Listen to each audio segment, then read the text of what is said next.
I remember the first time I heard the Kruba were coming. It was a hot day, and we were all sitting around the fire in our capital, Kaffa. The day had been calm, and we were talking about our families and the harvest. Then, the word came. The Kruba wanted our land. They wanted to take our resources, our kingdom, and our crown. They thought they could just come and take what was ours. We knew we had to stop them. At first, it didn't feel real. The Kruba were far away, across the great river, in their mighty cities. But then their army marched closer.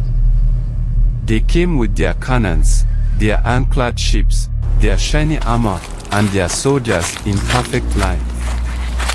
And we, the kingdom of Ashura, stood ready with our spears, our bows, and our courage.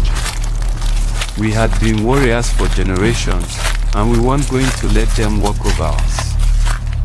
I was just a soldier, nothing special, just one of many who had been trained to fight for my people. I'd fought before, but this felt different. The Kruba had something we didn't. They had better weapons, and they had the numbers. I knew this was going to be a fight for survival. We all gathered in Kaffa to prepare.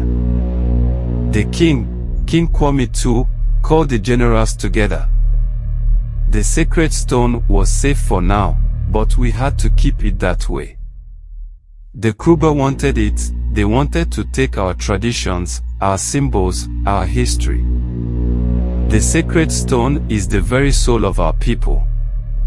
Without it, we would lose our strength. So, we fought, not just for our land, but for everything we stood for. I remember the first battle.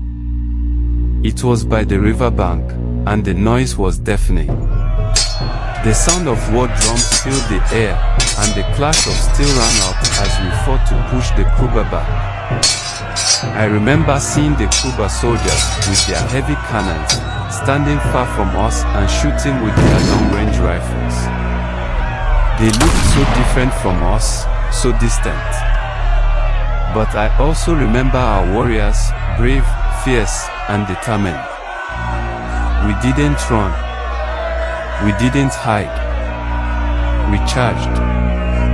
I saw many of my brothers fall that day. The Kruba didn't give up easily. They shot, and they used their cannons. The earth shook when their ironclad ships fired, and it felt like the sky itself was roaring. We tried to get close enough to fight them hand to hand, but those rifles of theirs kept us back. The battle was long. It felt like hours, maybe even days. My body was sore, and I was covered in sweat and dust. But despite their guns, we fought with all our strength. I still remember the smell of gunpowder in the air, the smoke that clouded everything. I remember the heat of the day, the sun burning down on us, and the sound of our own hearts pounding in our chest. But through it all, we didn't give up. We stood our ground. I remember seeing our king, King Kwame II. He wasn't sitting back. He was there in the middle of the battle, like one of us. He fought with his warriors, giving orders and encouraging us. It made me proud to see him there, leading us like that. His bravery gave me the strength to keep fighting. If the king could be out there, then I could too. The first battle didn't end in our favor, though. We fought hard, but we couldn't break their lines. They had more men, more guns, and more supplies. They pushed us back. We had to retreat, but not without leaving behind a fight. We didn't lose everything. The Kruba took some of our land, but they didn't take our spirit. We were still strong, still Ashura. After that first battle, there were many more. Some went better, some went worse. It was the same story each time. The Kruba would come with their guns, and we would meet them with our spears and arrows. We couldn't outmatch their weapons, but we tried to use our knowledge of the land to our advantage. We knew the forest, the rivers, the mountains. We tried to use that to fight back. But even the land couldn't stop their guns. The Kruba had cannons, big, loud, and terrifying. When those things went off, the ground shook. It felt like the earth itself was crying out.